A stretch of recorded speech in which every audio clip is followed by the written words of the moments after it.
Great to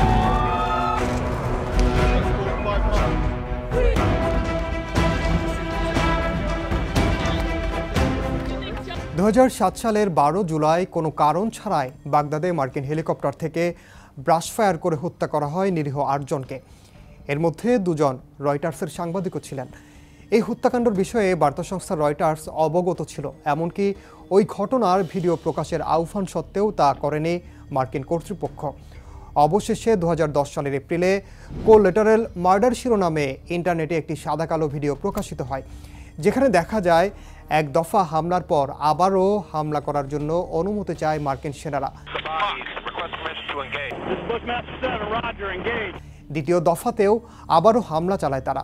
এক ভিডিওতেই মানবাধিকারের বলি আওড়ানো পশ্চিমাদের মুখোশ উন্মোচন হয়ে যায়। তখন যুক্তরাষ্ট্রের কাছে গুলি করে মানুষ হত্যা যে পাখি শিকারের মতো, তাও সামনে আসে বিশ্ববাসীর কাছে। ভিডিওটি প্রকাশ হয় বহুল আলোচিত উইকিলিক্সের ওয়েবসাইটে, যার প্রতিষ্ঠাতা ও সম্পাদক জুলিয়ান অ্যাসাঞ্জ। নিশ্চয়ই এরই মধ্যে আপনারা চিনে গেছেন। 2006 সালে উইকিলিক্স প্রতিষ্ঠা হলেও 2010 সালে ওই ভিডিওটি প্রকাশের পরেই মূলত তুমুল আলোচনায় আসে উইকিলিক্স ও জুলিয়ান অ্যাসাঞ্জ। সেই জুলিয়ান অ্যাসাঞ্জ দীর্ঘ 1 যুগের বন্দি জীবন শেষে নিজ দেশ অস্ট্রেলিয়ায় ফিরেছেন। মূলত সত্য প্রকাশের অপরাধেই তার এই কারাবাস ও দীর্ঘ জীবনের অনিশ্চয়তা।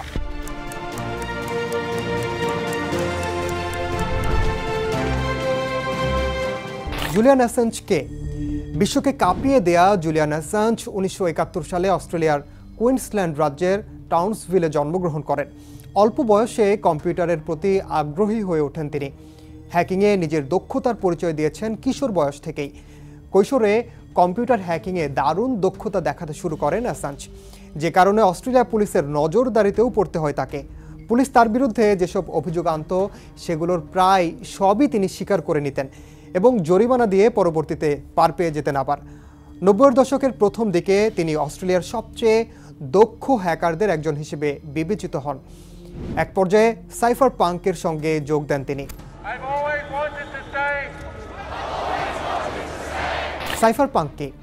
সাইফার পাঙ্কের মূল উদ্দেশ্য সরকারি কেন্দ্রীয় নজরদারিকে এড়িয়ে মানুষের ব্যক্তিগত নিরাপত্তা নিশ্চিত করে এমন বিকেন্দ্রিক নিরাপদ ডিজিটাল ব্যবস্থা গড়ে তোলা, যার নেতৃত্বে ছিলেন একদল প্রযুক্তিবিদ। ক্রিপ্টোগ্রাফি ও প্রযুক্তির মাধ্যমে সামাজিক, অর্থনৈতিক ও রাজনৈতিক পরিবর্তনের জন্য কাজ করতেন এই প্রযুক্তিবিদরা। সেই আন্দোলনেই মূলত নিজেকে সম্পৃক্ত করেন জুলিয়ান অ্যাসাঞ্জ। যেভাবে আলোচনায় অ্যাসাঞ্জ 2010 সালে বাগদাদের ওই ভিডিও ছাড়াও আরও বেশ কিছু নথি ফাঁস করে উইকিলিক্স। মূলত সাবেক মার্কিন সেনা চেলসি ম্যানিং মার্কিন কেলেঙ্কারির সিরিজ ফাঁস করেন।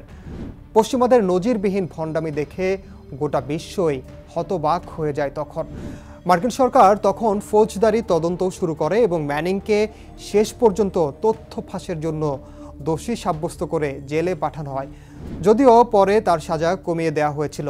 আর ওই ঘটনার মধ্য দিয়েই আলোচনায় আসেন জুলিয়ান অ্যাসাঞ্জ। এরপর উইকিলিক্স সাইটে তিনি একের পর এক গোপন মার্কিন নথিপত্র ফাঁস করতে থাকেন।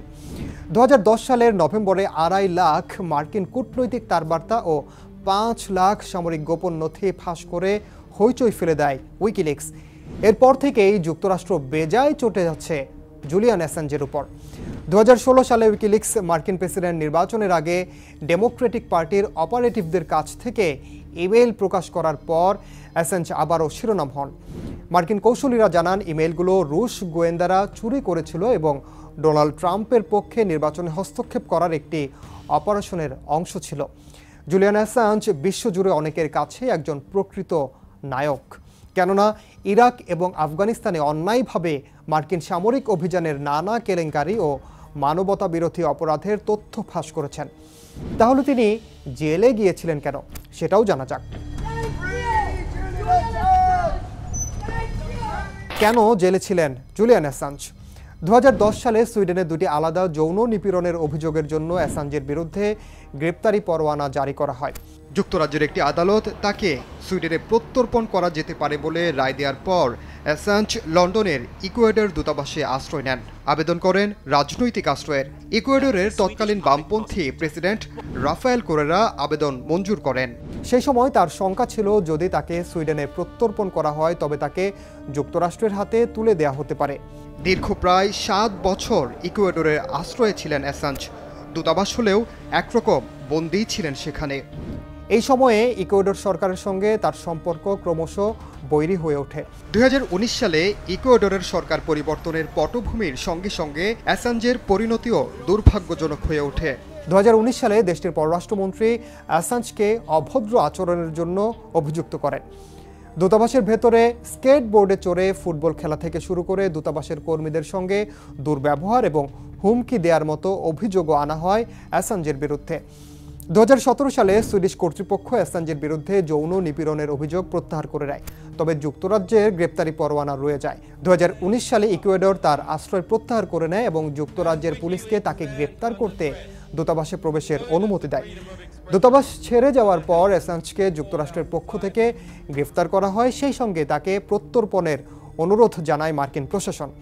যুক্তরাষ্ট্র অ্যাসাঞ্জকে 18টি অভিযোগের মুখোমুখি করতে চায়। মূলত সেই নথি ফাঁস করা ম্যানিংকে সামরিক ফাইল চুরি করতে অ্যাসাঞ্জ উৎসাহিত এবং সাহায্য করার জন্য অভিযুক্ত করা হয়। দোষী সাব্যস্ত হলে 175 বছর পর্যন্ত কারাদণ্ডের সম্মুখীন হতে পারতেন অ্যাসাঞ্জ।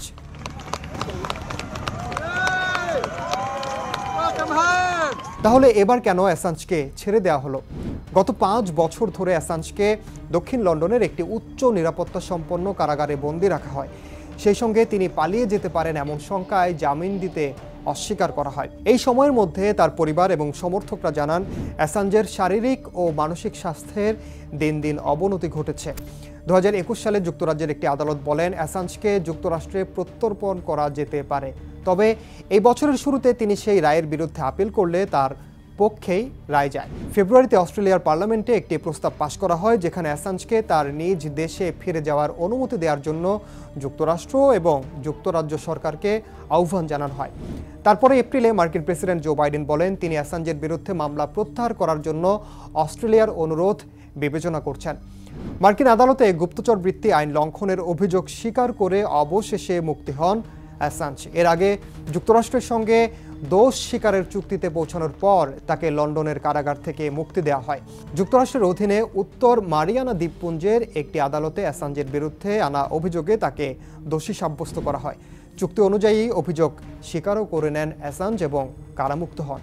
চুক্তি মোতাবেক দোষ স্বীকারের পর অ্যাসাঞ্জকে আর মার্কিন কারাগারে সময় কাটাতে হবে না, কারণ এই অভিযোগে এরই মধ্যে তিনি লন্ডনের কারাগারে 5 বছর জেলে থেকেছেন। এই 5 বছর কারাবন্দী থাকার বিষয়টি যুক্তরাষ্ট্র বিবেচনায় নিয়ে দোষ স্বীকারের পর তাকে মুক্তি দিয়েছে। সত্যের জয়। আইনি ভাষায় স্বীকারোক্তি বলা হলেও অ্যাসাঞ্জ আদালতে নিজের অবস্থান থেকে সরেননি। তিনি আদালতকে বলেছেন একজন সাংবাদিক হিসেবে তিনি তার সোর্সকে গোপন তথ্য প্রদান করতে উৎসাহ দিয়েছেন যেন তিনি সেই তথ্য প্রকাশ করতে পারেন। তার বিশ্বাস ফার্স্ট অ্যামেন্ডমেন্ট এই কাজকে সুরক্ষা দেয়। ফার্স্ট অ্যামেন্ডমেন্ট এবং গুপ্তচর বৃত্তি আইন একে অপরের সঙ্গে সাংঘর্ষিক, কিন্তু তিনি মেনে নিয়েছেন এসব পরিস্থিতি বিবেচনায় এমন একটি মামলায় জয়ী হওয়া কঠিন হবে। অর্থাৎ আদালতের গুপ্তচর বৃত্তির অভিযোগে দোষ স্বীকার করতে গিয়েও অ্যাসাঞ্জ জানিয়ে দিলেন তিনি আসলে সাংবাদিকতাই করেছেন, কোনো অপরাধ করেননি।